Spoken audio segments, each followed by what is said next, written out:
विकास आघाडीचे नेते प्रकाश आंबेडकर यांनी वंचित आघाडीची काँग्रेससोबत आघाडी होणार नसल्याची घोषणा केलेली आहे। इतकंच नाही तर यापुढे काँग्रेससोबत चर्चा करणं शक्य नसल्याचंही प्रकाश आंबेडकर यांनी स्पष्ट केलंय।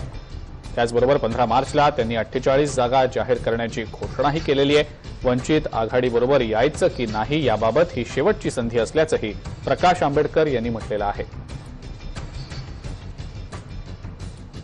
22 जागा आम्ही ज्या जाहीर केल्या त्या आम्ही मागे घेऊ शकत नाही।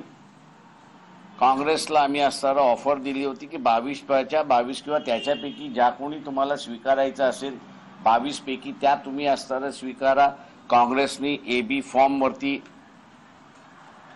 त्या उमेदवारांना उभी केली तर आमची काहीही हरकत नाही। त्या उमेदवारांनाही आम्ही असताना ते विचारलं होतं, त्यावेळेस त्यांनीही म्हटलं की आमची असणारी हरकत नाही, आम्ही काँग्रेस पक्षावरती काँग्रेस पक्षाच्या एबी फॉर्म वरती आणि चिन्हावरती लढायला त्या ठिकाणी तयार आहोत।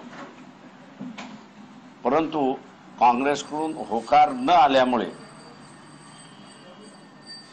आमच्या दृष्टीने आता असणारं या चर्चा पुढे जातील असं आम्हाला काही दिसत नाही आणि 15 तारखेला मुंबईतून पूर्ण 48 उमेदवारांची यादी ही जाहीर केल्या जाईल।